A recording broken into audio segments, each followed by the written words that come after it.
KBS 열린 토론.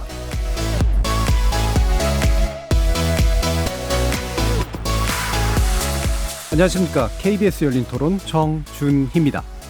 그 이후의 상황은 어차피 재판 결과가 나와보고 결과만 좀 접하면 되지 않나라는 생각에 생각보다 많은 관심이 지속적으로 있는 것 같지는 않습니다. 범죄 처벌도 너무 약하고 방송에서 노출이 좀 덜 되는데 하는 사람들은 계속 하지 않을까. 형량을 얼마 받았는지 뭐 재판 진행 과정이나 이런 거는 관심 밖으로 가 있는 거죠. 돈 벌기 위해서는 또 뭐 수단과 방법을 안 가려니까 또 나오겠죠. 또 누가 될지 어떤 사람이 될지 모르죠. 다른 나라는 미국이나 이런 나라 사례들을 보면 이런 일이 있었을 때 되게 강력하게 처벌하고 그런 게 되게 많은데 우리나라는 처음에는 강력하게 처벌하는 척 하는데 또 다시 재판을 또 해가지고 그 점점 형량이 줄어들고 이러잖아요. 그래서 그런 것 때문에 사람들도 감옥 가서 몇 년 살다 나오지 뭐 약간 이런 느낌? 그리고 돈으로 어떻게든 막으면 되지 약간 이런 느낌이 다 있는 것 같아요. 이런 게 없어질까요? 전 절대 안 없어질 것 같은데 대신에 그런 범법 행위 한 사람들한테 마땅한 처벌을 받게 하고 그런 게 계속 본보기가 되고 쌓이고 하면 줄어들지 않을까요? 거리에서 만나본 시민들의 목소리 어떻게 들으셨습니까? 2년 전 이맘때인 2020년 전반기에 우리 사회를 벌컥 뒤집어 놓았던 사건이 있었습니다. 흔히 N번방 사건으로 불리던 디지털 성착취물 제작 유포 범죄였죠. 성범죄가 사이버 공간을 악용해서 잔혹성과 무참함을 더해간 사례입니다. 주범들이 검거된 이후 그리고 재판이 진행되면서 이 사건은 사람들의 관심 속에서 빠르게 잊혀져 갔는데요. 최근 한 온라인 동영상 서비스를 통해 이 사건을 다룬 사이버 지옥 N번방을 무너뜨려라라는 다큐멘터리가 공개되면서 다시 우리의 관심을 모으고 있습니다.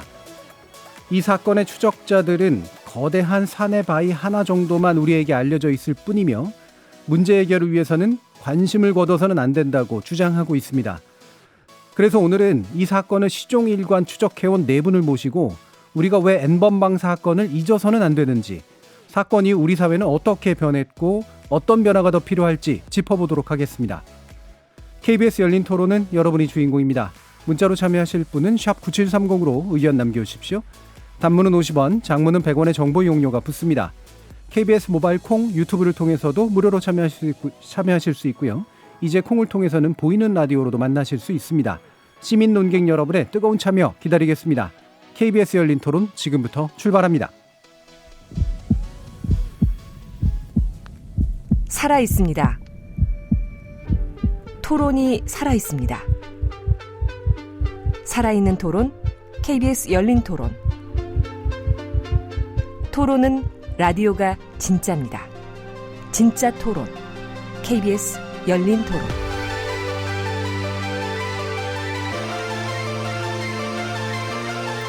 오늘 토론 함께해 주실 네 분 소개해드리겠습니다. 먼저 법률구조공단 성폭력 피해자 국선 전담 변호사십니다. 신진희 변호사 나오셨습니다. 네, 반갑습니다. N번방 사건을 처음으로 일간지에 기사화했던 분이죠. 오연서 한겨레 기자 자리하셨습니다. 네, 안녕하세요. 자, 법무부 디지털 성범죄 대응 TF 전 전문위원으로 활동하셨던 오지원 변호사 나오셨습니다. 네, 안녕하세요. 이수정 경기대 범죄심리학과 교수 나오셨습니다. 네, 안녕하세요. 제가 아까 동영상 서비스를 길게 얘기했습니다만 넷플릭스죠. 넷플릭스에 이제 다큐멘터리 좋은 게 많은데 최근에 N번방 사건의 실체를 추적하는 과정을 담은 다큐멘터리 공개되면서 그래도 다시 한번 사람들의 관심에 부각이 되는 그런 일들이 좀 있었습니다. 이런 환기 정말 필요하다고 당연히 보실 것 같긴 합니다만 말씀도 좀 들어볼까요? 자, 오지연 변호사님부터 말씀 듣죠. 네. 솔직히 저는 이제 N번방 당시에는 그 다른 일들을 세월호 참사 관련된 일을 하고 있어가지고 아주 구체적으로 그 내용을 알지는 못했었어요. 네. 근데 이제 다시 한번 그러니까 그 이후에 그 내용을 알게 되면서 되게 놀라고 경악을 했는데 이번 다큐멘터리를 보면서 사실 못 보겠더라고요. 좀 너무 마음이 아팠고 그리고 이제 좀 변하지 않는 현실에 더욱 더 마음 좀 고통스럽고 그랬습니다. 예. 오지연 변호사님께서 전문가라기보다는 오히려 막 청중들의 시선에서 네. 이렇게 말씀을 해주셨어요. 신진희 변호사님. 사실 제가 사이버 지옥이 넷플릭스에서 방영이 된다는 얘기를 듣고 사실 걱정을 엄청 했어요. 예. 왜냐하면 제가 그 박사관 사건 피해자를 수십 명을 대리를 했기 때문에 그 피해자의 마음을 다 알잖아요. 그렇죠. 그 피해자들이 어떨까? 예, 이게 방송된다면 피해자들이 얼마나 심적으로 충격을 받을까 이런 생각이 커가지고 사실 처음 화면을 켜는데 너무 불안한 거예요. 그렇죠. 네. 근데 이 그 넷플릭스 일부를 봤는데 우리가 이전에 그 박사관 사건이 수사나 재판이 진행 중일 때는 언론 보도를 통해서만 접할 수밖에 없었어요. 근데 이게 그러니까 과거의 사건에 대해서 보는 것이죠. 그런데 넷플릭스 사이버 지옥은 이게 현장감이 느껴졌어요. 실제 바로 착취당하고 있는. 그래서 그 피해자 마음을 더 좀 이해할 수 있는 그런 점에서 그 일반인들한테는 좀 더 영향을 많이 줄 수 있다 이런 생각이 들었습니다. 예, 대부분 이제 사실은 은근히 선정적 관찰자의 시선을 갖게 되는 경우들이 많은데 피해자의 시선에서 현장감을 더 느낄 수 있도록 해줬기 때문에 그 불안함이 조금은 그래도 사라지셨던 것 같은데요. 이수정 교수님은 또 이런 사건들을 또 워낙 TV나 이런 데서 많이 다뤄주셨으니까 이 다큐멘터리가 가지는 의의 어떻게 있다고 보세요?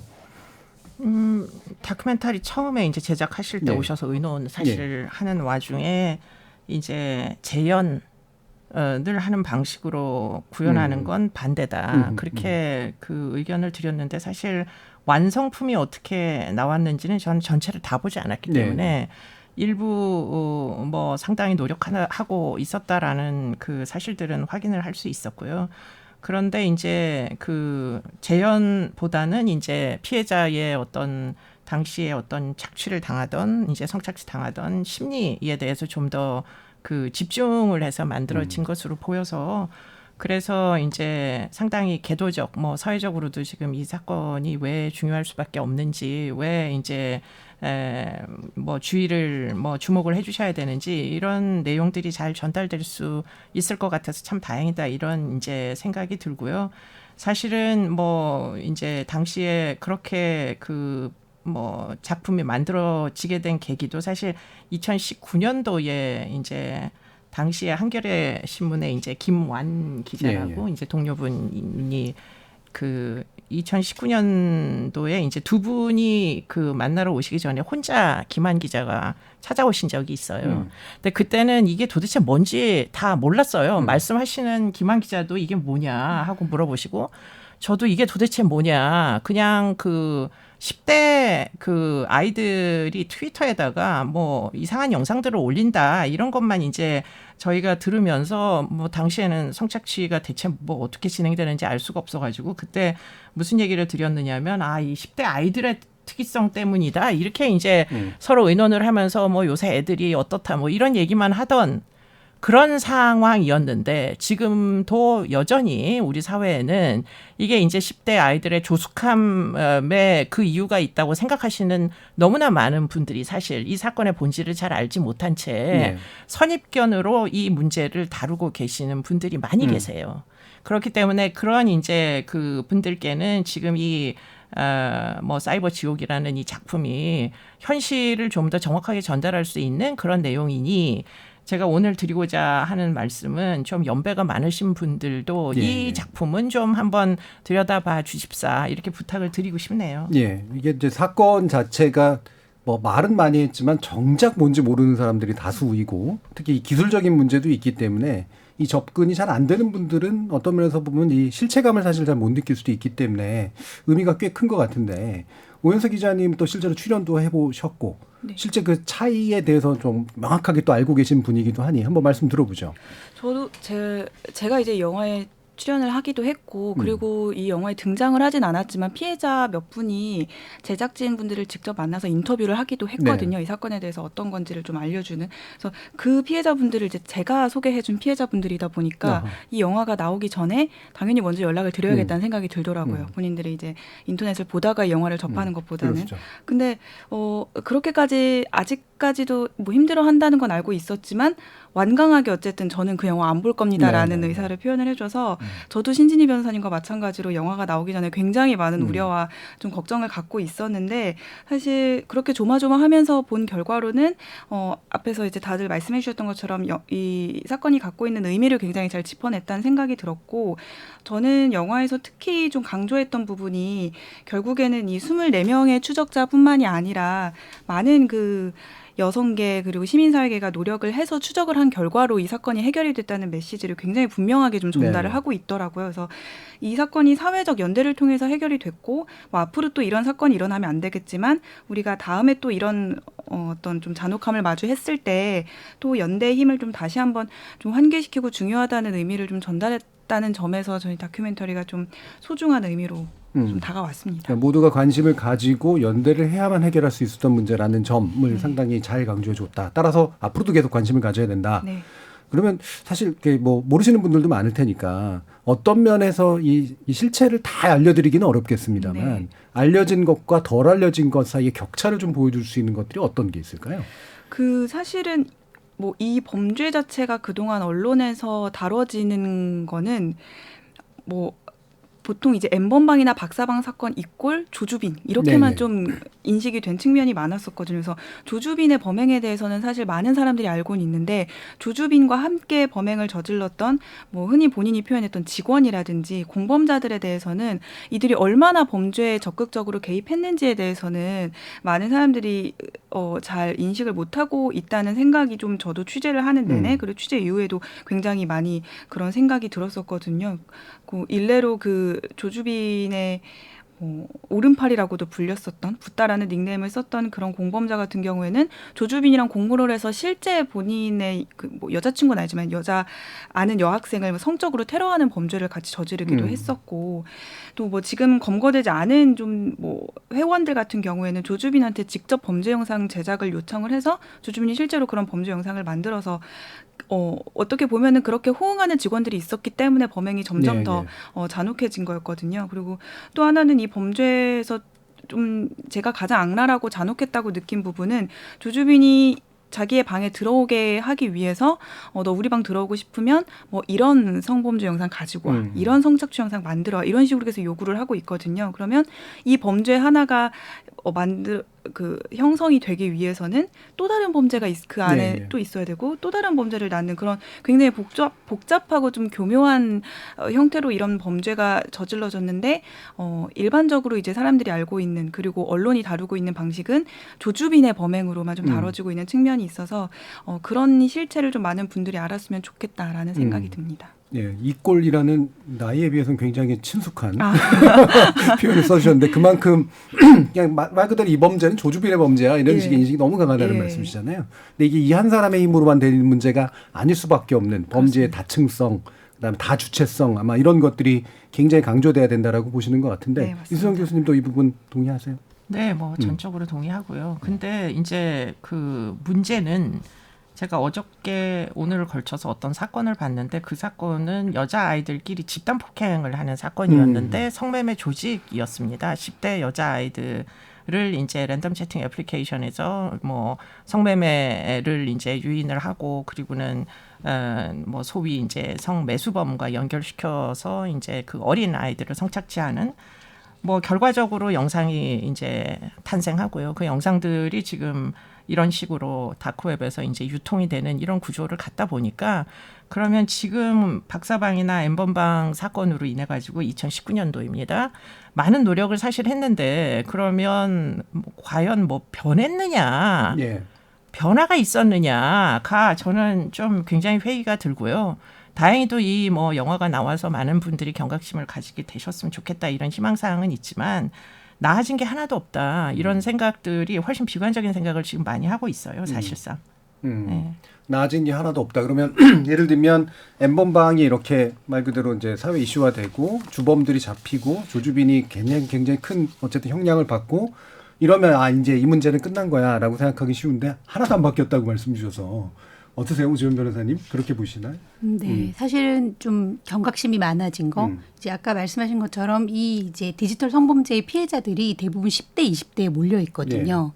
그러니까 통계적으로도 40대, 50대가 겪는 비율은 1.3%밖에 안 되더라고요. 그러니까 어른들이 봤을 때 이렇게 쉽게 이해가 되는 범죄 유형이 아니다 보니까 더 처음에는 이제 관심을 많이 못 받았고 그런 측면이 있는데 지금 N번방 사건으로 인해서 그런 경각심이 높아진 거는 사실 나름의 어떤 그 성과라고 할 수도 있겠지만 사실 대부분의 지금 범죄들은 여전히 디지털 성범죄의 경우에는 그 기존의 형사사법 체계 안에서 그냥 그대로 기계적으로 적용이 되고 있어요. 그래서 여전히 수사기관에서는 영상물 삭제라든지 이런 것에 대해서 책임져 주지 않고요. 국가 내 영상물 삭제에 대해서 책임져 주지 않고 결국 그 피해자가 쫓아다니면서 사실 해야 되는 그 구조도 동일하고 처벌도 역시 벌금형 위주로 경미하고요.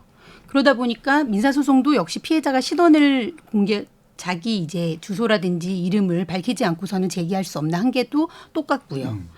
그러다 보니까 사실 대부분의 그 디지털 성범죄 피해자들은 아동 청소년이든 성인이든 권리구제를 사실상 포기하는 경우가 너무 많은 그 현실은 사실은 변함이 없다고 볼 수 있을 것 같아요. 그러니까 이 처벌이 굉장히 미진한 거라든가 피해자가 이제 사실 거의 모든 짐을 짊어져야 되는 상황들은 변한 게 없다. 그럼 사실 또 한 가지 궁금한 게 이 범죄는 설마 또 계속되고 있는 거라고 생각하시는 분들이 있을 텐데 계속된다는 얘기잖아요. 그렇죠. 예. 네, 계속됩니다. 사실은 박사방 사건 뭐 조주빈이 42년형을 선고받아서 그거로 다 끝난 것처럼 돼버렸어요.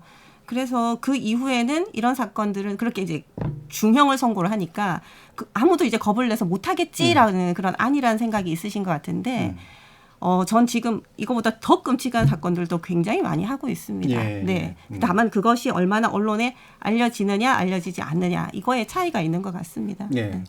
보통 이제 왜 뭔가 이렇게 범인에 대한 처벌, 그러니까 악당에 대한 처벌이 이루어지고 나면 평화가 올 것 같은데 사실 더 심한 악당들은 여전히 활개를 치고 다니고 있고 문제는 개선될 여지는 잘 안 보이는 그런 측면들이 있는 것 같은데요. 이게 어떤 범죄 특성들 때문에 그럴까도 한번 관심이 되는데. 원석 기자님, 이게 보도됐을 때 특히 이제 반응이 별로 없었다고 들었어요. 맞습니다. 저희 2019년 11월에 첫 보도를 했는데 이 조주빈이 잡힌 2020년 3월이 돼서야 그나마 사람들이 박사방과 엠번방 사건에 대해 관심을 가지기 시작을 했거든요. 사실 지금 생각하면 이 범죄 너무 끔찍하고 당연히 보도가 되자마자 사람들이 반응을 했을 것 같은데 그 당시에는 아무런 좀 반응이 없었고요. 저희가 일면에 이제 보도를 4화에 걸쳐서 했는데 한화 갈수록 이제 톱에서 점점 하단으로 내려오는 거를 오히려. 경험을 하면서 이게 우리 사내에서조차도 중요하지 않다고 판단을 하고 있구나라는 좀 회의감이 많이 들었었고 가장 좀 충격적이었던 거는 월요일에 이거를 처음 보도를 했는데 월요일마다 서울시 경찰청에서 정례 간담회를 하거든요. 이제 지금 서울 시내에서 어떤 사건들을 수사하고 있는지를 기자들이랑 질의응답을 하는 과정이 있는데 저희가 이걸 보도했으니까 월요일에 분명히 이게 주된 질문으로 나올 거다라고 예상을 해서 그 경찰 형사님들이랑 이제 이 정도로 이제 답변을 정리를 하자라고 했는데 정말 단 한 언론사도 그 사건에 대해서 질문을 한 곳이 없었어요. 그러니까 언론사가 전체적으로도 이 범죄가 늘상 있어왔던 디지털 성범죄다라고 하는 좀 관성적인 생각이 있었던 것도 같고 그리고 당시에는 좀 그때는 조국 사태라는 워낙 큰 이슈도 있었기도 했고요. 그리고 사실 지금 와서 생각을 해보면 이 보도 방식 자체가 저희도 굉장히 많이 조심스럽고 워낙 좀 선정적인 범죄다 보니까 많이 정제하는 과정에서 사건의 실체를 이제 명확하게 드러내지 못했던 것도 좀 아쉬움으로 많이 남습니다. 당시에 많이 이제 반향이 없었던 게. 그러니까 이게 다른 언론도 안 받아쓴 것도 사실 굉장히 중요한 문제잖아요. 이게 만약에 받아쓰기라도 했으면 그래도 좀 사건이 좀 크게 부각이 됐을 텐데 이게 한겨레 그래도 주요 언론이지만 아까 이제 뭔가 제시 방식에서 혹시 문제가 있었나라는 생각도 좀 하셨는데 이게 사건의 본질의 성격 때문인 것 같아서 우리 언론의 특성이나 아니면 제시 방식의 문제나 이런 게 좀 섞여 있다고 느낌이 드세요? 일단은 저희 회사 같은 경우에는 특히나 더 그런 걸 표현하는 데 있어서 좀 보수적인 매체다 보니까 표현들을 많이 깎았고요. 그리고 실제로 그 방에서 사용하고 있는 용어들이나 이런 것들을 보여줘야 이 범죄가 어떤 좀 구조를 갖고 있는지를 보여줄 수가 있는데 이제 가해자들이 사용하는 용어들을 이제 다 정제해서 쓰다 보니까 이건 늘 있었던 범죄 아닌가라는 인식을 주지 않았나라는 생각이 듭니다. 이게 참 난감한 문제인 게 예전에 웹하드 문제 가지고 그 회장 건이 문제가 됐을 때 사실 그 본질은 그 사건이 굉장히 정말 저열한 사건이라고 하는 것인데 결국에는 한 방송사가 이제 따기 때리는 장면 보여주고 이러니까 이제 커진 거잖아요. 그죠? 그러니까 이런 것처럼 이렇게 전달을 할 때 사실은 조심해야 되는 범죄이기 때문에 조심하지만 또 그러다 보니 사회적으로 뭔가 이렇게 부각을 시키기 어려워지는 그런 좀 난점들이 있긴 있는 것 같아요. 오지훈 변호사님. 진짜 그런 부분이 있는 게 저도 역시 그랬거든요. 그러니까 그때 이렇게 그냥 봤을 때는 우리 사회가 워낙 음란물에 대해서 만연하다 보니까 이것도 그냥 아이들이 장난치느라고 음란물 정도 올리고 한 게 아닐까라고 그냥 언뜻 그렇게 받아들였다가 자세히 보고 이제 조주빈 잡히고 하면서 자세히 보니까 정말 성격이 많이 네. 다르기도 하고 그리고 이게 성착취물에 대한 인식 자체가 그 당시만 해도 많이 없었던 것 같아요. 네, 그런 문제도 있고 근데 아이들이 그러니까 거기 안에서 나누는 대화 자체가 지금도 이런 워딩을 써도 방송에서 써도 되는지 모르겠지만 뭐 강간하러 가자 이 말이 사실은 지금 완전 넘쳐나고 있거든요. 네. 뭐 엠번방뿐만 아니라 뭐 네. 일반 지금 온라인 커뮤니티에서 너무나 많이 쓰고 있는 말인데 이런 말들도 이걸 다 정제해버리면 사실은 이 피해자들이나 아니면 여성들이 느낄 만한 공포심을 솔직히 이해할 수가 없는 거죠. 그래서 이것을 그러니까 이게 피해자 보호를 위해서 정제돼야 될 표현이 분명히 있지만 사건을 정확하게 전달하기 위해서 또 나름의 한계를 가져야 되는 것이 아닌가 사실 고민이 되는 지점인 것 같습니다. 김수영 교수님이 이런 문제를 좀 방송에서 자주 다뤄주시는데 큰 공헌해 주신 분인데 이 난점도 참 계속해서 고민하실 테고 이 공론화가 정말 잘 안 되는 이유, 어려운 이유들 아마 많이들 느끼실 것 같아요. 좀 짚어주시죠. 어떻게 보면은 지금 말씀하신 대로 어떤 정제된 언론의 보도 활동 때문에 그 실상이 전달이 잘 안 된다 청취자들에게 그런 문제도 있지만 저는 이제 이게 사실은 여러 가지 얼굴들로 지금까지 계속 굴러왔다고 생각을 네. 해요. 아까 뭐 웹하드 말씀도 하셨지만 결국은 어떤 뭐 그 플랫폼의 성격만 바뀌었을 뿐 사실은 우리 사회에서 지금 이런 종류의 이제 성을 대상화하고 뭐 사고 파는 그러한 이제 일들은 아주 오랜 역사를 사실 가지고 있거든요. 그러다 보니까 사실은 이제 뭐 성착취물이 아주 그 대단한 것처럼 느껴지지만 거슬러 올라가면 이게 이제 과거에 오프라인에서 일어나던 뭐 어린 피해자들을 납치에다가 감금해놓고 네. 성매매 시키던 그런 일들하고 다 맥이 같이 돼 그렇죠. 있고요. 네. 근본적인 뿌리를 찾아 들어가자면 결국 성매매를 불법인데 그게 용인이 되는 세상이라는 겁니다. 우리 사회에서. 근데 뭐 더 큰 문제는 이제는 온라인이 발달하다 보니까 성인들끼리 이제 일어나던 오프라인에서의 그와 같은 뭐 행위들이 이제는 온라인에서 아주 어린 초등학생들에게까지 피해가 번지고 있는 이런 지경이 됐다는 것이고 그런 차원에서 보면 이제 기존의 성매매 그거 뭐 다 하는 건데 이런 종류의 인식이 그야말로 암묵적으로 깔려 있다 보니까 지금 사실은 이 이제 문제만큼도 주목을 못 받았던 게 아니냐 이런 생각이 들고요. 이 이제 뭐 조주빈 등등 처벌이 굉장히 그 많이 나왔죠. 사람들의 주목을 끌면서. 근데 이 사람이 지금 교도소에 수감돼 있습니다. 확정돼 가지고. 그런데 이 사람 당사자도 내가 희생탈을 날린 거다. 네. 이렇게 지금 얘기를 하면서 이 사람의 이제 억울함, 본인은 이제 억울하다는 거죠. 왜냐하면 성매매 다 하는 건데 왜 나만 이렇게 처벌받아야 되냐 이런 생각 때문에 여전히 이제 자신의 주장을 뭐 보호자를 통해 가지고 지금 여전히 블로그 활동을 가끔 한다거나 뭐 이런 지경이 되다 보니까 문제의식을 근본적으로 다 같이 공유하지 않으면은 그러면은 이 이제 범죄는 끝이 사실 좀 줄어들 거다라고 기대하는 것도 사실 쉽지 않아 보입니다. 네. 이게 이제 비관적인 현실인 거죠. 그러니까 성범죄에 대한 사실은 대단히 만연해 있는 낮은 수준의 인식에 디지털이라고 하는 접근성이 굉장히 높아져 버린 기술이 결합돼 있다 보니까 실질적으로는 결국 갭이 점점 벌어지는 그러니까 문제의 심각성에 비해서 이제 사람들의 관심이라든가 실질적인 사회적 변화는 그렇게 크지 않은 이런 상황인 것 같은데요. 이게 이제 그 조주빈에 대한 판결이 이제 나오면서 그냥 뭐 이 정도면 해결됐다 이렇게 생각하는 분위기도 아마 한몫하고 있는 것 같아요. 신지 변호사님. 네, 사실 그 박사방 사건에서 조주빈이 검거돼서 신상 정보가 이제 공개되니 많이 할 때 그 신상정보 공개위원회 결정 바로 전날 언론사가 그냥 신상을 공개해 버렸잖아요. 그때가 가장 국민들의 전 관심을 많이 받았던 때가 아닌가 싶고요. 첫 번째 검거됐을 때, 두 번째는 뭐 이제 구속되고 송치되고 이런 과정, 수사 과정에서는 그래도 국민들이 이게 뭐지라는 생각에서 호기심에서 많이 관심을 가지셨는데 이게 소송으로 넘어가면 즉 기소돼서 재판으로 넘어가면 보통 일반 재판에서는 공개가 되기 때문에 기자님들도 많이 오셔서 취재를 하시고 또 언론사별로 또 기사를 쓰잖아요. 근데 이 박사방 사건이나 엠번방 사건은 비공개 재판이 거의 대부분 됐어요. 네, 네. 그러니까 기자님들이 와서 거의 그냥 출석하는 것만 보고 다 나가시는 거예요. 그러니까 쓸 수 있는 게 없습니다. 그러다 보니까 관심은 재판의 어떤 이 사건의 구조라든지 이런 쪽에 나오는 것들이 아니라 결과물인 징역 몇 년 이렇게밖에 안 나오니까 관심은 더 떨어질 수밖에 없는 그런 측면이 있었던 것 같습니다. 예. 그러니까 비공개가 이제 피해자 보호라든가 이런 부분들 때문에 이제 어쩔 수 없이 또 선택된 부분인데 이게 언론으로 하여금 보도도 어렵고 보도가 잘 안 되게 만드는 그런 문제도 있었던 것 같아요. 오은수 기자님은 사실 뭐 우리나라 대부분 검찰 단계에서 보도만 크지 예. 판결 단계나 재판 단계 별로 안 되잖아요. 네.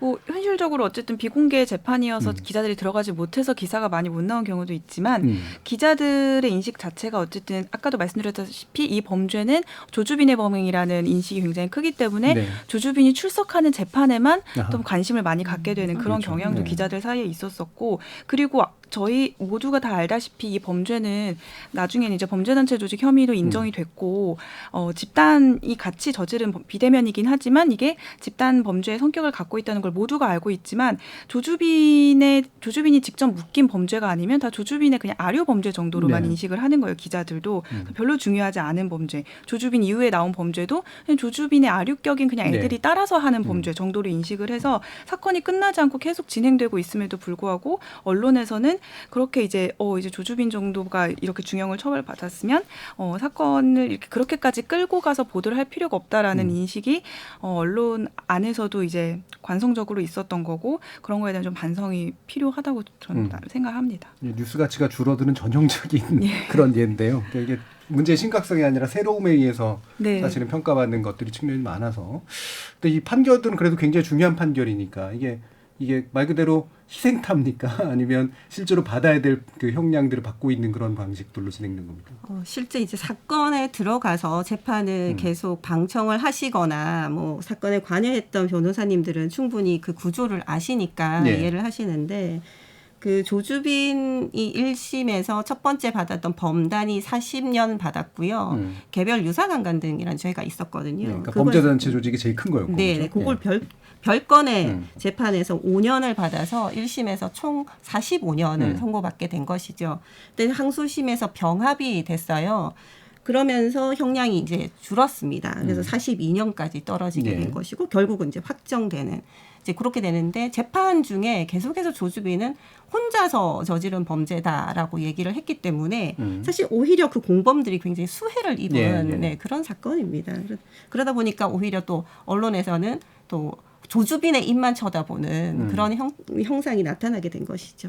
조주빈은 소용주의입니까? 뭐 어떤 심리인가요? 이런 것들이? 재판 중에 뭐 검사하고 그냥 뭐 언성을 높이면서까지 뭐 그렇게 논쟁을 벌였으니까요. 굉장히 자신감이 가득 찬 뭐 그런 발언들을 많이 했었습니다. 네. 그래서 공범들 입장에서는 굉장히 감사하죠. 다른 공범의 재판에서 증인으로 나와서 아무 관계 없다라는 얘기를 계속 해주니까 공범들은 계속 조주빈을 부를 수밖에 없는 그런 구조가 나타났었죠. 이쪽에서 이수정 교수님 범죄 심리학적으로 좀 이해를 시켜주셔야 될 것 같은데. 그러니까 이 사람은 굉장히 영웅 심리가 이제 월등한 사람이고 지금 좀 약간 병적으로 어떻게 보면 자기 열등감이 워낙 심하던 사람인데 그것을 지금 이런 형태의 새로운 기술이나 아니면은 외관상의 심지어 이제 그 어떤 변화를 주기도 하고 돈을 벌어가지고 그래서 자기가 그런 과정을 통해 가지고 이렇게 많은 사람들을 지배하면서 지금 이 유저들이 하나도 처벌을 안 받았거든요. 여전히 지금 이제 이런 영상물들을 사고 파는 거래에 나서고 있는 사람들, 성매매를 아동 청소년 성매매를 하는 사람들 그런 사람들은 여전히 있는데 이런 사람들에게 거의 제왕처럼 이제 군림하는 식으로 이제 굴었던 게 아마 이 사람의 범죄의 가장 중대한 목적이 아니었나. 그런데 문제는 이 분이 이 교도소 안에서도 여전히 그와 같은 지금 위치에 가기 위한 노력을 하고 있다는 겁니다. 교도소 안에서 이 사람이 그 굉장히 학벌이 높은 축에 속하고요. 그리고는 이제 그러다 보니까 지금 이 다른 수용자들 사이에 여러 가지 법률 자문도 해주고 지금 그러고 있다는 얘기를 제가 간접적으로 들어서 전혀 42년형을 결국은 받았으나 그것으로 과연 갱생의 어떤 엄벌주의적 어떤 계기가 됐을 것이냐. 그게 과연 비례하는가? 저 약간 부정적인 이런 입장을 취할 수밖에 없겠어요. 예. 죄책감을 느껴야 될 것 같거든요. 그렇죠. 예. 근데 이제 그렇게 이제 죄책감이나 반성을 지금 하고 있는 것으로는 보이지가 않습니다. 예. 형량이 높다고 해서 죄책감은 없는, 오히려 이제 소형주의 내지 뭐 속칭 이제 뭐 이왕이면 오래 살 거 범털로 살겠다 뭐 이런 식의 태도도 좀 그런 있는 것 것 같고요. 같습니다. 예. 이 어쨌든 42년은 높은 편인데 이게 범죄단체 조직으로 그래도 인정받아서 이렇게 된 거긴 합니다만, 이게 공범성을 조주빈이 이제 굳이 인정해주지 않아도 자기의 형량 자체는 변화가 없기 때문에 또 일어날 수도 있는 건가 싶기도 하고요. 이 판결의 의미를 좀 짚어주시죠, 우지원 변호사님.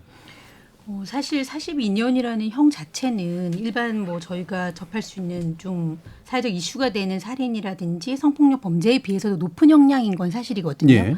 근데 이제 저는 법원이 이렇게 너무 그 핵심 주범에 대해서만 그 아주 강한 형을 선고하는, 그 세월호 참사 때도 그랬는데요. 선장에게만 36년형을 네. 선고하고 나머지 같이 이제 승선원들에게는 10년 안팎, 10년이 안 되게 선고를 주로 했고요. 근데 이 사건도 마찬가지거든요. 근데 사실은 이게 결국은 말 그대로 그 조직이기 때문에 조직적으로 움직였기에 가능한 어떤 범죄잖아요. 네. 이런 결과가 발생한 것이. 그런데 거기에 같이 가담한 사실상 주범과 비슷한 역할을 한 사람들이 하고 형량 차이가 너무 벌어지니까 좀 정말 여전히 우리 사회에 만연한 안 찍히면 된다. 예. 그러니까 내가 뭐 가담을 하더라도 딱 완전히 사회적 이슈가 될 정도, 그러니까 조주민처럼 이렇게 찍히지만 않으면 괜찮다. 이런 인식을 오히려 확산시킬 수 있지 않을까. 되게 우려스러운 측면이 있는 거죠. 예. 아니할 말로 내가 이제 조주빈 정도만 아니면 사실 계속해도 될 만해. 네. 뭐 한번 해볼 만해. 이런 식의 생각도 생길 것 같은데, 이 주범들이나 이런 연관된 범죄자들에 대한 취재를 혹시 오연서 기자님 해보셨나요? 어떻습니까? 분위기가? 제가 사실 이 방금 말씀하셨던 부분을 들으면서 생각난 게 뭐였냐면 이 사건 일어나고 얼마 있지 않아서 성범죄 가해자들이 범죄의 그 수사 정보를 공유하는 카페들이 있습니다, 인터넷에. 그런 카페에서 지금 이 사건에 대한 어떤 연루자들이 있지 않을까, 어떤 반응이 있을까 하고 봤는데 그때가 한창 N번방 사건 국민청원이 막 올라왔던 시점이었거든요. 근데 그 카페 주인이 카페 공지에다가 그 국민청원 공유 링크를 올렸더라고요. 그래서 이제 테러 하려고 하는구나. 봤더니 이거 빨리 가서 청원하셔야 됩니다. 얘네는 우리랑 질이 다른 가해자들입니다.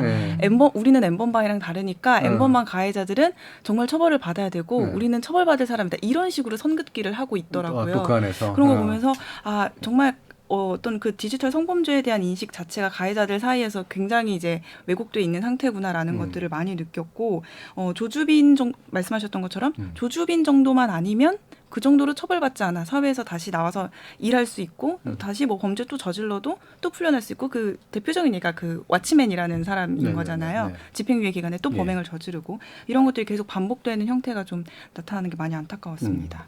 신준일 변호사님은 뭐 진짜 목격이라도 하기를 관찰도 하셨을 것 같은데. 네, 사실은 지금도 진행되고 있는 이런 성착취나 불법 촬영물 유포 사건에서 피해자들이 자신의 영상 삭제를 위해서 여러 가지 정보를 이제 체증을 하거든요. 근데 방금 말씀하신 이제 오연석 기자님 말씀하신 그 카페가 피해자들이 이제 들어가면서 그걸 일일이 읽어보고 마음의 상처를 많이 받는 그런 부분입니다. 왜냐하면 거기 성범죄자들, 디지털 성범죄자들이 서로의 정보를 이제 수사를 받게 됐을 때 어떻게 대응해야 되는지 이런 정보를 공유하는 곳이고, 말씀하신 것처럼 그 선례가 딱 정해졌잖아요. 조주빈이라는 선례가 정해졌기 때문에 그걸 기준으로 해서 나는 어느 정도까지 될 것인지, 이제 말하자면 뭐 기소유예 받을 수 있는지, 기소가 될 것인지, 형량은 어느 정도 될 것인지, 뭐 어느 검사는 어떻게 하더라, 뭐 이런 정보까지 이제 공유하고 있는 곳이어서 그런 것을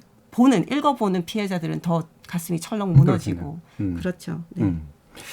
이거 아까 이제 원래 이수정 교수님이 또 저희 열린 토론 오실 때마다 이게 엄벌주의가 사실은 실제로 효과가 없다라고 하는 말씀도 주셨는데, 이게 엄벌이 안 돼서도 문제고 엄벌된 게 효과가 없어서도 문제고, 이 어떤 부분을 좀 지적하고 싶으세요, 이수정 교수님? 그러니까 뭐 지금 우리나라의 이제 어떤 징역형이라는 형벌은 바깥에 있는 세상으로부터를 격리시키는 목적은 현재 달성을 성공적으로 하고 있다. 그 이상을 이제 기대를 할 수 있어야 되는데 그러기 위해서는 사실 굉장히 많은 이제 전문적인 투자가 교정 단계에서 투자가 돼야 돼요. 근데 이제 그러지 못하다 보니까 뭐 반성을 해야만 하는 사람들이 반성을 하지 않은 채 일단은 뭐 징역을 살고 있기 때문에 그것으로 충분한 거 아니냐 이런 식의 이제 어떤 안일한 태도를 취해서 우리를 정말 경각심을 이제 경악하게 만드는데요. 문제는 이제 그거보다 제가 생각할 때 이 문제는 사실은 사회적으로 이런 종류의 이제 아동 청소년의 성을 제대로 보호하지 못하는 그런 문제가 이게 이제 N번방 사건에만 박사방 사건에만 국한되지 않는다라는 문제의식을 제가 느낄 때는 정치인들이 여야를 가리지 않고 좀 가져주셔야 된다. 왜냐하면 이런 식의 이제 우리가 하루 종일 컴퓨터를 연결 안 하고 살 수 없잖아요. 눈 뜨면 연결하는 게 휴대폰을 보면서 인터넷인데 인터넷 환경이 열기만 하면 이게 사실은 너무 공포스러운 정보가 많아요. 그리고 특히 이제 여성들의 경우에는 이런 식으로 해가지고 뭐 몇 번만 클릭하면 이제 여전히 뭐 이상한 영상들이 뜨기도 하고 이러다 보니까 이제 이런 것들이 불안감을 유발하고요, 사실상. 그리고는 이런 것들이 일상생활에 상당히 어떤 잠재적 공포심 이런 것들을 주면서 사회생활을 제약을 합니다. 정신적으로 보면 심리적으로. 이것이 결국에는 미래를 우리가 우리 사회에서 이제 미래를 준비해야 되는데 과연 우리나라의 지금 0.8이라는 이 출생률 하고도 관련이 없을까?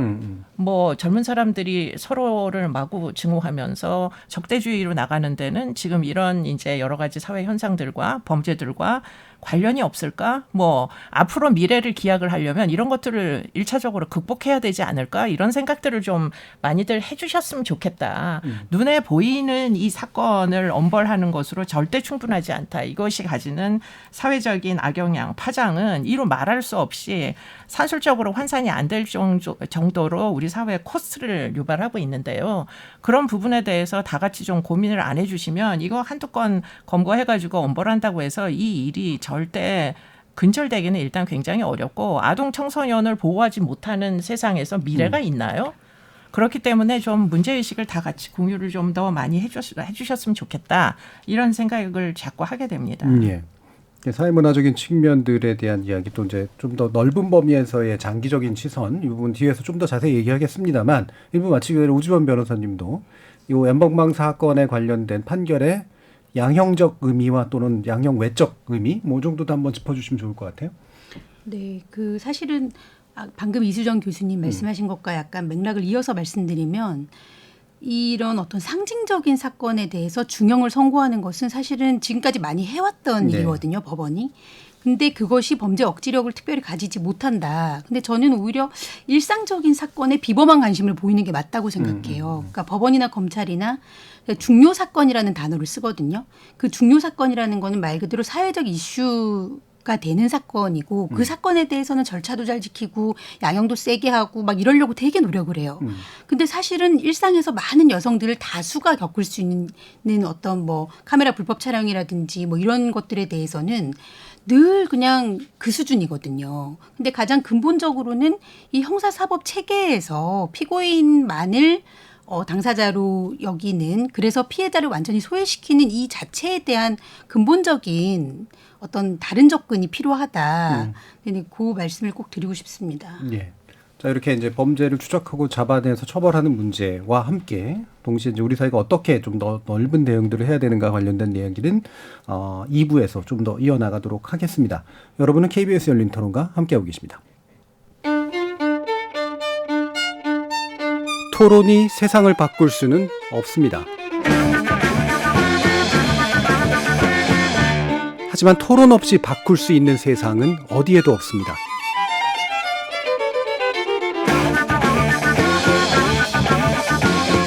세상의 선한 변화를 갈망하는 당신. 정답이 아니라 질문의 힘을 믿는 당신. 우리 KBS 열린 토론에서 만납시다.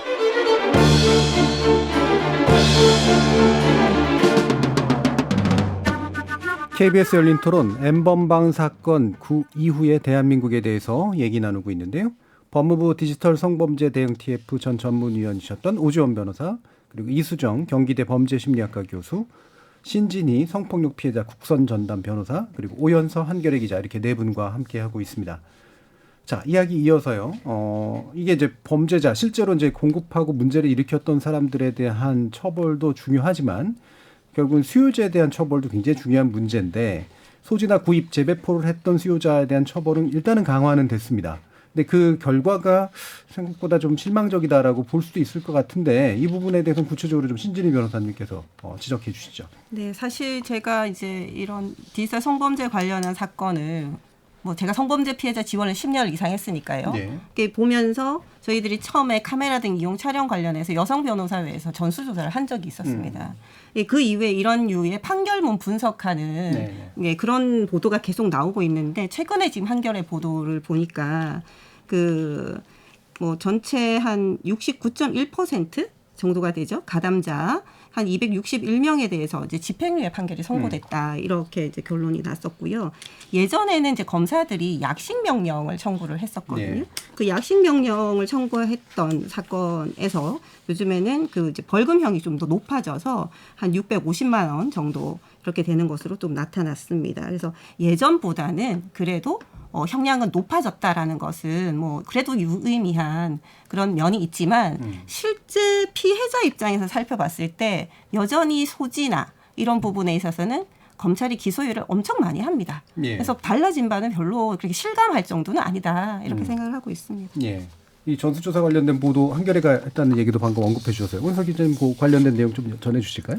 네, 그 보통 이제까지 디지털 성범죄를 처벌하는 그런 과정을 한번 보면 보통의 이제 형사사법 체계 내에서 범죄가 더 이렇게 좀 더 잔혹한 범죄일수록 더 높게 처벌하는 거는 너무 당연한 건데, 네. 사실 제가 이때 이런 좀 형량에 대한 문제를 그 전에 2019년 11월에 취재를 하면서 많은 여성단체분들 얘기도 많이 들어보고, 변호사분들이나 수사기관의 얘기도 많이 들어봤고 이렇게 지금까지 하셨던 얘기를 똑같이 했는데, 그때 들었던 얘기 중에 가장 좀 와닿았던 게, 같이 이제 취재도 하고 협조를 해줬던 추적단 불꽃 분들이, 그분들이 했던 얘기는 뭐냐면, 아니 결국에는 이 범죄는 이런 영상물을 소지하고, 그러니까 이런 영상물을 소지하고 싶어하는 관심과 수요에서부터 시작이 되는데, 그러면 사실은 제작을 하고 이 영상을 실제로 공급하고 하는 그런 정말 그 소수의, 그러니까 원하는 사람들보다는 소수잖아요, 그들이.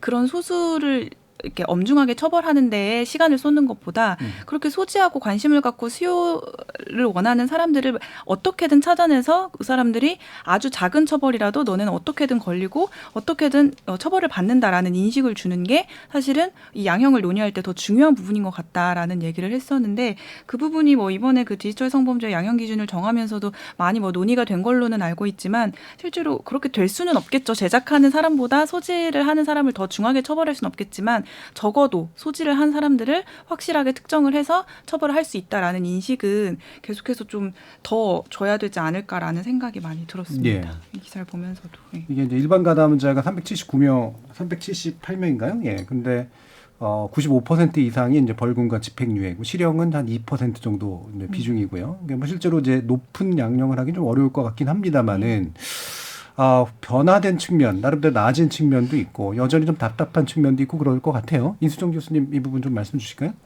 그러니까 이제 지금 여러 가지 이 문제 의식이 사실은 양형 기준에 이렇게 몰두돼 있다라는 생각이 많이 드는데, 문제는 아까도 제가 서두에 말씀드렸지만, 이 문제는 사실은 사회적으로 굉장히 그 문제의식 자체가 없어서 반복되는 경향이 있고, 앞으로도 나아질 것 같지 않다라는 비관적인 전망을 말씀드렸잖아요. 그렇기 때문에 저는 이 문제의 핵심은, 지금 만일 가해자 입장이라면 피해자는 피해자대로 다른 이제 어떤 그 개입을 해야 되겠지만, 잠재적 피해자 포함. 근데 이제 가해자로 포함되는 이제 소지죄까지 적용을 한다면, 그분들에 대하여서는 지금 형량이 중요한 게 저는 아닌 것 같아요. 교육이나 근본적으로 그리고는 내가 이렇게 하면 적발된다라는 경계심을 갖도록 시스템이 완전 교체가 다 돼야 되는 거 아닌가 이런 생각을 사실 하게 되거든요. 예. 영미권 국가는 적발, 아동 청소년 이제 음란물 같은 경우에 적발이 됩니다. 적발이 굉장히 뭐 너무 노력을 열심히 수사기관들에서 해서 우리나라에 있는 손정호까지 다 찾아 들어올 정도로 미국의 FBI가 굉장히 적발에 신경을 많이 쓰거든요. 그러니까 우리도 좀 적발하는 시스템으로 이 지금 문제를 조금 더 집중을 해야 되는 거 아닌가. 경계심 자체가 없는 건 너무 문제잖아요. 왜냐하면 적발이 안 되니까. 처벌은 그다음 문제입니다. 그리고 또 한 가지는 지금 벌금형이냐 집행유예냐 저는 이거 별로 안 중요하다고 생각해요. 심지어는 42년도 별로 안 중요한데 그러면 뭐가 중요하냐. 이 사람들을 갱생을 시키는 교육이 너무 많이 필요한데 보호관찰소에서 운영되는 이런 이제 그 뭐 불법 촬영물 소지죄를 적용받는 사람들에게 적용되는 교육이라는 게 터무니없이 사실은 이분들의 심정을 변화시키기가 어려운 형식적인 그런 교육들이 지금 계속 뭐 제공되고 있다 보니까 자기가 무슨 잘못을 했는지를 알아야 돼요. 정말 그 어떻게 보면은 인륜에 반하는 행위를 지금 하고 있는 거거든요. 자기의 인권을 중요하면서 남의 인권을 이런 식으로 거래하거나 돈을 주고 뭐 이렇게 하는 것 자체가 아 내가 못할 짓을 하고 있구나 이런 거를 느끼게 만들어야 되는데 그럴 주체가 지금 분명하지 않다는 게 제일 큰 문제입니다. 예. 그러니까 이 특히 디지털 시대의 수요자에 대한 어떤 모종의 어떤 되게 근본적인 대책이 필요한 건 분명한 것 같은데 그게 크게 이제 세 가지로 좀 얘기할 수 있는 것 같습니다. 그러니까 말 그대로 이제 적발이 될 수 있다라고 하는 그 적발의 가능성에 대해서 훨씬 더 높여줘야 되고 그리고 적정 수준의 처벌이 있어야지 그래야 이제 이게 문제가 있다라고 생각할 테고 예방 내지 이 문제의 심각성을 해줄 수 있는 이제 교육이 이제 필요할 테고 이 3단계가 다 이제 같이 어우러져야 될 텐데 뭐 이런 관련된 부분에서 또 오재원 변호사님 말씀 한번 들어보죠. 네, 일단 그 사실은 지금 여전히 판사들은 성착취물과 음란물의 개념을 저는 크게 구별하고 있지 않을 것 같아요. 왜냐하면 지금 이게 뭐 집행유예 판결이 나왔다고 해서 형량이 조금 강화된 것이다 이런 말씀들을 뭐 기사에서도 일부 판사님들이 하셨다고 하는데 그거는 이제 음란물일 때는 사실 수천 건 소지에도 벌금 집행유예 나왔거든요. 근데 이거는 성격 자체가 N번방에서 유통됐던 것들은 말 그대로 아동 청소년 성착취물이라는 거죠. 그 아이들이 완전히 진짜 누군가의 노예처럼 어쩔 수 없이 인격권이 완전히 말살당한 상태에서 지금 벌어진 일들인데 그것에 대해서 지금 그 판결문 전수조사한 내용을 보면은 한 건, 두 건 소지한 사람 없어요. 수천 건 소지예요. 수천 건을 소지했는데 지금 집행유예 판결을 받은 거는 저는 음란물 소지랑 비슷하거나 오히려 낮은 것이다. 이 행위의 성격상 너무나 지나치게 낮다라고 생각을 하고요. 그러니까 물론 중형이 선고되는 것이 모든 어떤 이 재발 방지의 해법이라고 생각하지는 않습니다. 하지만 적어도 피해자들이 설득을 당할 만한 정도의 처벌은 이루어져야만. 그러니까 피해자들이 국가를 믿고 내가 신고를 해도 되겠다. 그러면 적절한 처벌이 이루어져서 이런 일이 나 말고 다른 여성들은 겪지 않을 거야. 이 신뢰를 주는 정도의 처벌은 이루어져야 되는데 그 수준이 안 되는 게 문제인 거죠. 그게 벌금이든 집행유예든. 그래서 아예 그냥 그러니까 피해자들이 계속 불신하게 만들고 그래서 피해자들이 오히려 더 신고를 하지 않게 되고 이게 결국은 범죄가 계속 만연화될 수밖에 없는 근본적인 문제가 아닌가 그런 생각이 듭니다. 네, 이게 참 사람마다 감각이 다른 건가. 이렇게 원하지 않은 성범죄물을 그것도 취약한 사람들을 대상으로 만든 걸 이렇게 자랑스럽게 가지고 있는 이제 사람들의 이제 마음의 근본적인 문제를 사실은 지적해야 될 텐데 이게 이제 피해자에 대한 공감이 전혀 없기 때문에 나오는 분명한 현실일 것 같아요. 피해자의 시각이 그래도 중요한 이유가 또 여기에 있는 것 같고요. 네, 오연서 기자님 이 부분 좀 말씀 주시죠. 그 피해자분들을 여러 번 이렇게 취재를 하면서 느꼈던 게 뭐냐면 이 사건에 대해서 가장 잘 알고 있는 사람은 피해자들이구나라는 생각이 들어서 수사를 하는 과정이든 뭐 수사, 조사, 취재를 하는 과정에서 이분들의 목소리를 가장 많이 들어야 된다는 생각이 들었는데 말씀하셨다시피 뭐 처벌도 약하고 뭐 사건이 알려지고 보도가 돼도 사회가 나아지는 게 없고 하면서 무기력감들이 학습이 되다 보니까 피해자들이 나서지 못하고 있는 현실이 저는 굉장히 많이 안타까웠고요. 그리고 무엇보다도 이제 가해자가 잡혀서 다행히 어쨌든 재판 상황까지 갔는데 이 법정에서 피해자들이 피해자들이 또 목소리를 내는데 주저할 수밖에 없는 상황들.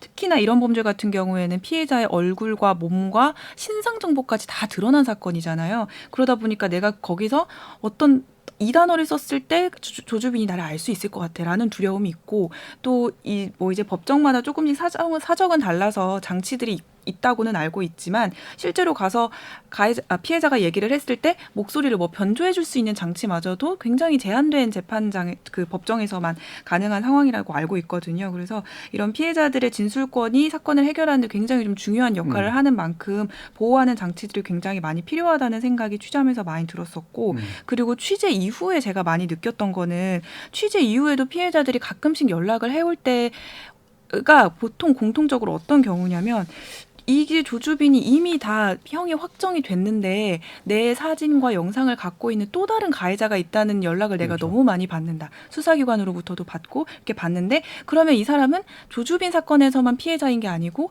그 이후에 일어나는 사건에 대해서도 피해자인데, 그러면 그 사건의 피해자로 묶여서 이 가해자도 처벌을 해 주십시오라고 피해자가 당당히 목소리를 낼 수 있어야 되는데, 그 피해자로 묶이는 과정 자체가 굉장히 어려운 거예요. 뭐 수사기관에서 직접 연락을 해주는 것도 아니고 누가 알려주는 것도 아니고 이런 상황이다 보니까 사건이 진행되는 과정에서 피해자들이 이제 더 이상은 좀 배제되지 않았으면 좋겠다라는 생각이 많이 들고 있습니다. 그러니까 근본적으로 이제 피해자가 진술권을 갖는 문제, 그리고 피해자가 전반적으로 보호받는 문제, 그러니까 제도적으로 일단 한 가지 지적을 해주셨고, 또 한 가지가 이 디지털 범죄 특성상 요 사건에서만 피해자가 아닐 수 있는 측면들에 대해서 어떻게 대처해 줄 것인가, 이것도 되게 중요해 보이는데요.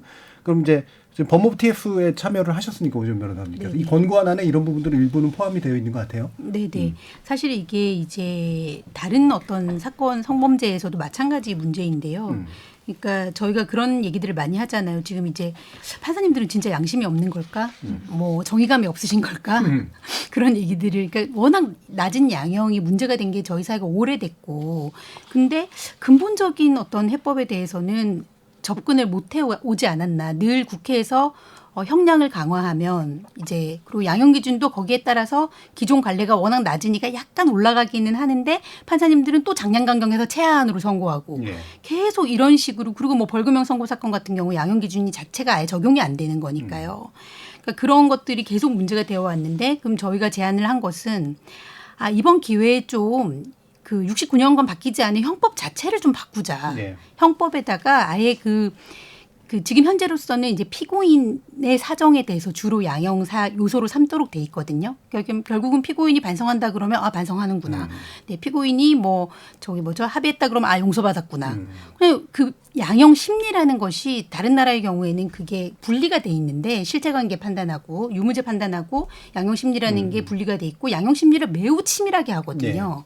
근데 우리나라 같은 경우는 그냥 피고인 주장에 따라 해요. 그러니까 이 사건의 경우에 예를 들어 소지죄의 경우에는 지금 이 소지나 시청죄의 경우에는 피해자가 사실은 뭐 몇천 건 소지하고 있었으면 피해자가 300명일 수도 있는 거거든요. 몇백 명인데 그 사건에서 피해자들은 완전히 실종돼 있죠.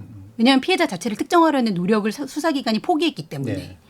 그렇다면 근데 그런 식으로 해서는 안 되고, 최대한 피해자들을 특정하려고 노력을 하면서 법에다가 이 양형 요소에 피해자 측의 사정도 반영을 하도록 규정을 해놓으면, 현재 이 양형 기준에는 물론 이 피해자 측의 사정을 보도록 돼 있습니다만, 이거를 좀 더 실질적으로 판사가 심리를 할 수밖에 없다는 거죠. 법을 위반할 수는 없으니까. 그래서 그 심리 방식과 관련해서 현행법상에 있는 그 피해자들이 양형에 관한 의견을 진술할 수 있도록 하는 규정이 있는데요. 그걸 조금 더 구체화를 시키고 출석뿐만 아니라 서면을 통해서도 반드시 의견을 받도록 하고, 이 양형에 대해서 이 의견이 나온 경우에는 반드시 반영하도록 하는 그런 법률 개정안을 낸 겁니다. 이 부분 되게 흥미로워 보이는데요. 그러니까 형법 안에서 이제 피해자의 관점에서 뭔가 뭐 수사도 되고 더 양형도 되고 뭐 이런 것들이 가능하도록 법 체계를 좀 바꿔보자는 말씀이신데, 이수영 교수님 이 부분 어떻게 생각하세요? 뭐 전적으로 동의하고요. 그러면 이제 양형 인자 안에 이제 피해자에 대한 뭐 어떤 범죄로 인한 영향이 얼마나 심각하게 발생을 했느냐, 이런 부분을 이제 따져야지 된다라는 어떤 의무 조항을 넣자, 이런 말씀으로 들리는데. 그런 선례는 꽤 많이 있어요. 외국의 경우에도 빅팀 임팩트 스테이트먼트라고 해가지고 그 피해자가 자기가 얼마나 이 범죄로 인해 가지고 인생이 파탄 났는지. 왜냐하면 지금 이 범죄는 손도 하나 안 대고 인생을 완전 말살할 수 있는 이런 이제 범죄이다 보니까 사실은 피해자의 피해의 양상을 알지 못하고는 뭐 제대로 된 양형을 적용하기가 어렵기 때문에 뭐 그러면 이걸 이제 어떻게 제도화를 할 거냐, 법만 바꾼다고 저는 이게 이제 쉽게 구현될 것 같지는 않고요. 최근에 이제 형사재판부에서 법원 조사관을 고용하기 시작했습니다. 그러니까 굉장히 많은 이제 판사님들이 이런 걸 고려하고 싶으실 거예요. 근데 이제 판사가 하루에 다루어야 되는 이제 재판에서 다뤄야 되는 사건이 워낙 많기 때문에 사실은 피해자를 일일이 데려다 진술을 시키거나 또는 뭐 문서로 변호인을 통해 가지고 오라고 한다거나 이게 어려우니까 차라리 이제 조금 더 지금 재판부에 이와 같은 전문적인 기능들을 강화할 수 있게 좀 예산을 좀 더 배정해주고 그리고는 지금 이런 이제 피해자를 만나서 면담이라도 좀 해볼 수 있는 인력들이 좀 있으면은 그러면 꼭 뭐 높은 비용의 변호사를 고용하지 않아도 피해자들이 이제 자신의 재판에 대해서 좀 더 관여할 수 있는 여지가 열리지 않을까 이런 생각들은 얼마든지 해볼 수가 있을 것 같고요. 그리고는 이제 빅팀 임팩트 스테이트먼트는 사실은 수사 단계에서부터 모으는 겁니다. 그렇죠. 이건. 뭐 재판을 받을 때쯤 되면 이미 뭐 1년 후딱 지나가고 뭐 2년 가까이 돼서 받는 수도 있고 그런 피해자들이 이미 인생을 다 뭐 어떻게든 회복하려고 노력 중인데 뒤늦게 재판한다고 뭐 재판부에 출석할 리가 없잖아요. 그러니까 이거는 경찰 단계에서 이미 지금 이 피해자의 피해 진술에 대해서 이미 뭐 확보를 해놓고 있어야 되고 그게 수사 기록과 함께 넘어가야지 이게 가능한 일이다 이렇게 보입니다. 예. 그러니까 수사 단계 뭐 양형 문제를 더 당연하게 친다고 하더라도 기본적으로 사실은 뭐 우리 왜 그 넷플릭스 드라마에서 나왔던 그 소년 범죄 같은 경우 보면은 마치 판관이 이제 막 조사를 할 수 있을 것처럼 보이지만 실질적으로는 사실은 문제가 좀 있고 그렇게 되면 또 이제 그 여러 가지 논란의 소지도 있고 실제와도 또 다른 면도 좀 있고 이제 그런데 그래도 그게 이해가 가는 면들이 좀 있었잖아요. 피해자들 많이 이제 보시면서 이런 부분들 이게 뭔가 이렇게 하여튼 제도적으로 변환되던 뭔가가 필요하다라고는 좀 느끼실 것 같아요. 네, 일단 우리가 디지털 성범죄 이전에 신체 직접 대면에서 발생하는 그 접촉형 성범죄, 전형적인 방식의 성범죄인 경우에는 뭐 법원에서도 양형 조사를 상당히 많이 합니다. 이수정 교수님 말씀하신 것처럼 양형 조사관들이 다 있기 때문에 법원에서 재판부가 직권으로 하는 경우도 있고요. 피고인 측이 신청을 하는 경우도 있습니다. 다만 피해자의 신청권을 주지는 않습니다. 그 점이 조금 문제로 지적될 수 있는 것이고요.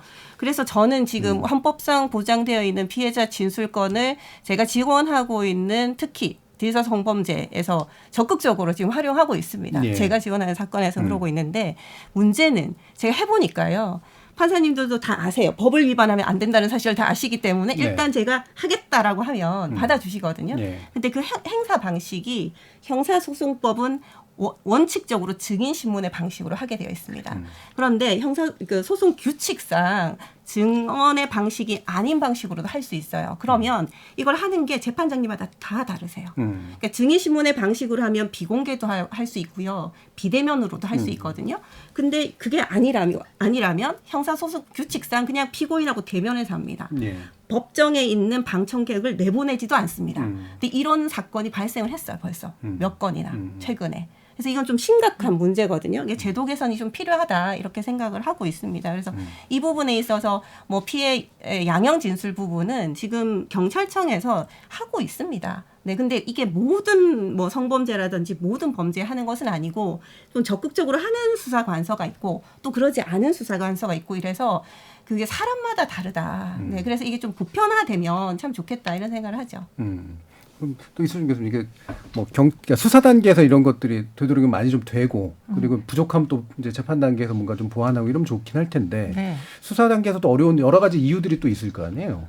그러니까 이제 지금 변호사님 말씀하신 그 부분이 지금 경찰서에서 이제 피해 영향 진술서라는 걸 사실 받는 데도 있어요. 안 받는 데도 있어요. 이게 이제 문제입니다. 그러니까 서울 경기권은 그래도 뭐 어떤 특정한 유형의 범죄에 있어서는 특히 이제 피해자가 약자이든 뭐 아동이든 여성이든 이런 경우에는 사실 피해 영향 진술서를 받으려는 노력을 하는 곳이 있는데 문제는 이제 지방으로 가면 갈수록 그게 어려워지고 또 이런 것들을 경찰이 이해도를 갖고 있는 형사과 형사 같으면은 여청과에 요청을 해가지고 좀 받아달라 이렇게 하는데 네.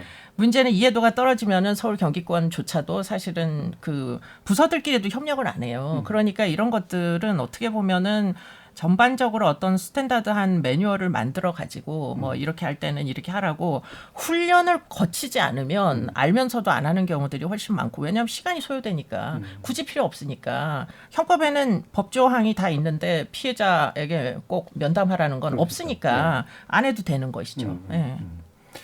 그럼 또 한 가지 또 제도적인 면에서 그래도 좀 나아갔던 게 이른바 N번 방지법인데요. 지난 12월 통과됐고요. 지난번에 또 이수원 교수님 나오셔서 토론도 해주셨던 내용이기도 합니다만 이게 이제 불법 동영상 필터링 조치, 이 기술적 조치를 취하도록 하는 게 이제 계도 기간이 끝난 거죠. 이제 적용이 되는 건데 기본적으로 어떻게 진행되는 게 좋을지에 대한 의견도 좀 한번 여쭙겠습니다. 우주원 변호사님 먼저 말씀 주실까요? 네네. 일단 그게 이제 전반적으로 사실은 좀 종합적으로 보자면 방금 했던 얘기랑 연결시킬 수가 그렇죠. 있는데요. 그러니까 피해자들이 수사 단계부터 재판까지 사실은 절차 참여권이 제대로 보장되어 있지가 않은 거예요. 그러니까 말씀하신 이런 문제들이 계속 발생하는 거는 피해자들을 절차에 참여시키고 어느 정도 피해자가 알아야 자기가 의견을 진술하든 뭘 하든 할 것이고 경찰들도 이걸 의무적으로 해야 되는지 안 하는지를 알 수 있는데 대부분의 피해자 절차 참여권은 피고인하고 정반대로 형사소송법에 규정돼 있는 게 아니고 범죄 피해자 보호법에 아주 추상적으로 규정돼 있고 나머지는 전부 내부 규정으로 돼 있어요. 수사기관 내부 규정으로 돼 있으니까 수사기관들도 알면 다행이고 모르면 그만이고 그냥 이런 수준 위법의 문제가 안 생기는 거죠. 그래서 이런 권리들을 좀 총괄적으로 해서 범죄 피해자 보호법이든 아니면 형사소송법상에 아주 강화를 시켜야 되고 이제 디지털 성범죄의 특수성과 관련해서 피해자들이 사실 가장 관심이 있는 거니 영상물의 삭제인 거잖아요. 그렇죠. 네. 그렇다면 일단 두 가지가 있는데 원본 영상물 삭제를 당연히 원하겠죠. 근데 현재로서는 수사기관이 이것을 압수하고 몰수하는 데 있어서 그러니까 기존 법 규정들은 사실은 어떤 물건을 상정을 했기 때문에 몰수라든지 이런 삭제를 할 수 있는 권한 자체가 지금은 거의 없다고 보시면 법적으로 보장되어 있지가 않습니다.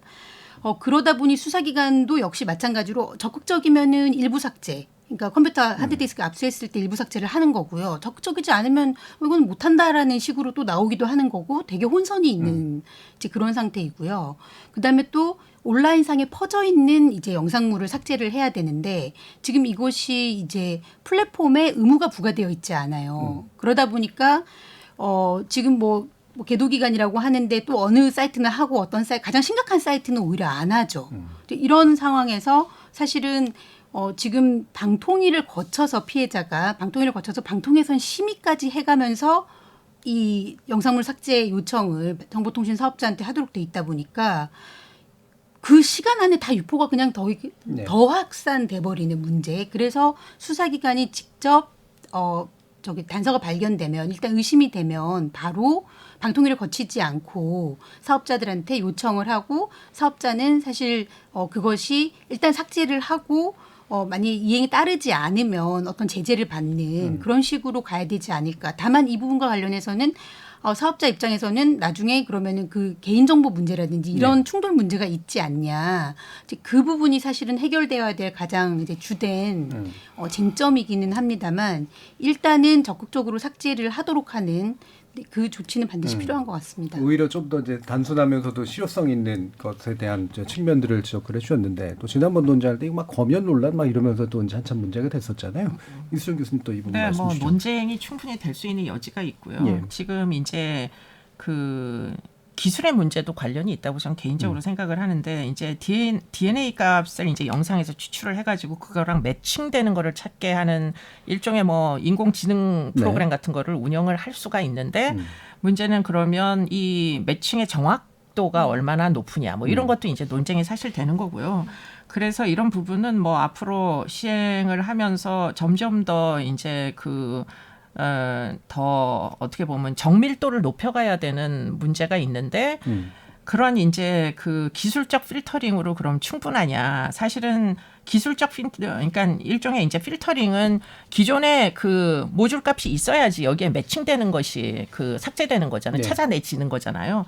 문제는 이건 적발이 아니라는 겁니다. 저는 근본적으로 적발을 해야 된다고 계속 주장을 하는 거예요. 뭐 언제나 그렇게 주장을 해왔고 그러려면 사실은 적발은 기계적으로만은 할 수 없습니다. 네. 그렇기 때문에 경찰에 정말 어떤 뭐 적극적 의지가 있지 않고는 적발이 어렵고요. 그러기 위해서는 수사 지침이나 이런 데서 뭐 여러 가지 위장 수사나 좀 뭐 우리나라에서 이제 논쟁이 많이 되는 함정 수사식 이제 어떤 수사의 기법이 좀 더 전문화돼가지고 뭐 악영향은 좀 부작용은 좀 줄일 수 있고 어쨌든 아동 청소년에 대해서는 뭐 좀 더 적극적으로 보호할 수 있는 이런 방식의 좀 과감한 어떤 그 수사 기법의 허용 이런 것도 전 필요하다고 생각을 합니다. 네.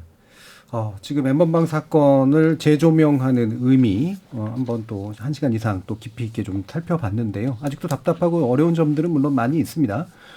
방금 나왔던 그런 이야기들을 포함해서 법체계 내지 문화, 인식 또 기타 사회적 대응 측면에서 좀 짚어주고 싶으신 부분, 보완해야 될 점이 있다고 판단하신 부분 한번 또 마지막 발언을 들어보도록 하죠. 오현수 기자님 먼저 말씀 주실까요? 네, 이 사건을 취재하면서 좀 뭐 이렇게 여러 번 인터뷰를 나가서도 처음부터 많이 했었던 얘기인데요. 뭐 범죄자를 갱생시키기 위한 어떤 교육도 중요하지만 일단 기본적으로 디지털 기기에 대한 친숙도가 그리고 접하는 나이가 굉장히 빠른 한국 같은 경우에는 아주 어린 시절부터 이 교육을 시작을 네. 해야 된다는 생각을 취재를 하는 내내 그리고 그 이후에 또 이번에 영화를 보는 내내 좀 많이 생각을 했었습니다. 취재하면서 어떤 취재원한테 들었던 학부모 분이셨는데 좀 충격적이었던 얘기가 애들이 스마트폰 언제부터 쓸 것 같냐라고 해서 초등학교 들어가면 요새 다 쓰지 않냐라고 했더니 아니요, 애들 색깔 구분만 할 줄 알면 바로 스마트폰 써요 이렇게 얘기를 하더라고요. 2살, 3살만 돼도 유튜브 들어가서 영상 다 볼 수 있고 자기가 보다가 지루하면 끌 수도 있다는 거예요. 그러니까 이런 식으로 디지털 기기를 너무나도 빠른 나이에 습득하는 그 현실이다 보니까 아주 어린 시절부터 디지털 기기를 어떻게 사용하는 게 올바른 건지 그리고 지금 한국 사회에서 이런 디지털 기기 안에서 일어나고 있는 이런 현상들도 적나라하게 보여주면서 이거 범죄다라는 인식을 명확하게 심어주는 게 지금으로서는 가장 필요하다고 생각을 하고 그게 결국에는 근본적으로 이제 이 사건뿐만이 아니라 앞으로 이제 비슷한 사건들이 발생하지 않도록 하는데 가장 중요한 부분이지 않나라는 생각이 듭니다. 신지희 변호사님. 사실 디지털 성범죄뿐만 아니라 일반적인 이제 성범죄에서 피해자를 보호해야 된다는 강박관념이 굉장히 강하세요. 그런데 피해자마다 다 다르시거든요. 네. 그래서 피해자는 법정에 나가서 적극적으로 자신의 의사를 밝히고 싶은데 피해자를 못 나오게 하시는 재판부도 있었어요. 네, 왜냐하면 피해자를 보호해야 되니까. 근데 사실은 이런 측면에서는 우리가 생각을 너무 좀 고정관념을 가지고 하고 있지는 않은가 이런 점도 한번 생각을 해봐야 될 것 같아요. 조금 더 열린 마음으로 피해자 입장에서 사건을 좀 바라봤으면 좋겠다는 게 제 결론입니다. 그러니까 네. 피해자 입장과 피해자 중심성을 견지하되 피해자를 막연히 보호한다는 생각은 오히려 벗어던지는 게 좋다. 자, 그럼 또 이수정 교수님 말씀 들어볼까요? 지금 이제 기자님 말씀하신 그 디지털 리터러시 교육 굉장히 어린 아이들 때부터 하는 거 그것도 무지하게 중요하다고 저는 생각을 하는데 그거 뿐만 아니라 거기다 더해서 이제 대부분 이런 이제 디지털 성착취로 그 피해자들이 흘러가는 통로를 막아야 된다는 생각이 좀 많이 드는데요. 그 통로의 가장 핵심적인 건 뭐냐면 랜덤 채팅 애플리케이션 들이에요. 그러니까 이제 가스라이팅으로 아이를 유인을 해다가 뭐 위험한 상황에 그 노출되도록 그것이 뭐 가출 패밀리든 아니면 이런 성착취 범이든 그런 과정 중에 이제 그루밍을 하는 과정 이런 것들이 있거든요. 그래서 그루밍이나 가스라이팅 같은 부분이 지금은 불법이 아닙니다. 우리나라의 경우에는. 근데 이런 부분에 대해서도 앞으로는 좀 관심을 갖고 이 이제 어디서부터 불법성이 존재하는 건지 하는 부분에 대해서 좀 연구도 하고 아이들이 좀 더 조기에 위험한 지경으로 빠지지 않는 그 통로를 어떻게 막을 건지 그런 부분에 대해서도 좀 연구를 고민을 좀 해봐야 되지 않겠나 싶습니다. 네. 자, 마지막으로 그러면 오지원 변호사님 말씀까지 듣죠. 네네. 그러니까 기존에 그 저희가 성폭력 범죄라고 하면은 주로 이제 그 보호법익이 뭐냐, 그러니까 무엇을 위해서 이걸 범죄로 규정했냐고 했을 때 그 피해자들의 성적 자기결정권이라는 얘기를 많이 했거든요. 왜냐하면 신체적인 접촉을 전제로 했기 때문에. 그런데 이제 지금 새로 발생하는 이런 디지털 성범죄의 경우에는 이 보호법익 자체를 좀 달리 생각해 볼 필요가 있다. 그러니까 성적인 인격권. 그런 것까지 포섭이 돼야만 지금 현재 정말 아이들 사이에서 정말 성행이라고밖에 표현할 수 없는 뭐 지인 능욕이라든지 진짜 어른들은 상상하기도 힘든 일들이 계속 아이들 사이에서 벌어지고 있는데 이런 것들까지 어느 정도는 어떤 규제나 제재나 이런 것들이 될 것이다. 그래서 그런데 우리 사회가 문제인 것은 사실 제3범죄와 인격범죄로 나눴을 때 사람에 대한 직접적인 뭐 생명 안전 이런 인격권 침해 범죄에 대해서 너무나 무감해요. 그래서 공감 능력이 너무나 떨어진다. 그거는 수사라든지 재판을 하는 분들 전반적으로 다 마찬가지인 것 같고, 그러니까 이 분들에 대해서 우리가 대중에 대한 어떤 학생들에 대한 교육도 매우 중요하지만 이 법을 집행하는 이 모든 분들에 대해서 이 좀 인권 교육이라든지 어떤 공감 교육을 실시하지 않으면 지금 같은 형식적인 교육만으로는 절대로 이 법 자체가 바뀔 수가 없고 법 집행이 바뀔 수가 없다. 그러면 늘 언제나 입법은 되는데 이 실제 구현은 안 되는 문제는 반복될 수밖에 없고 더 근본적으로는 그런 법을 어떤 식으로 판사들을 교육하고 법 집행기관들을 교육할 것인가. 그 교육제도 자체에 대해서 되게 토론 형식이고 또 본인들이 고민하게 만드는 또 피해자들의 관점들이 어떤 것인지 좀 실질적으로 일일이 좀 서로 간에 논의할 수 있는 구조를 만드는 그런 어떤 교육제도의 개선도 되게 많이 필요하다. 그 과정에서 이 사법체계 자체가 피해자들의 인권을 보호하기 위한 것이고 지금 현재 피해자들의 권리를 어떻게 보장할 것인지 집행기관 스스로 많이 고민하고 어떤 결과물을 내놓을 필요가 있다. 이렇게 생각을 합니다. 네. 오늘 논의도 그랬지만 뭐 논의 많이 하다 보면 결국은 교육으로 귀결되는 경우들이 참 많은 것 같은데 우리 교육은 이거하고 전혀 다른 방향으로 가고 있는 것 같아서 약간 또 안타까운 마음이 듭니다. 자, 오늘 N번방 사건을 기회로 다시 한번 디지털 성범죄 문제의 심각성 살펴봤는데요. 오늘 논의는 이것으로 모두 마무리하겠습니다. 오늘 함께해 주신 이수정 경기대 범죄심리학과 교수, 신진희 대한법률구조공단 성폭력 피해자 국선 전담 변호사, 오연서 한겨레 기자, 오지원 법무부 디지털 성범죄 대응 TF 전 전문위원신 변호사님 네 분 모두 수고하셨습니다. 감사합니다. 고맙습니다. 감사합니다.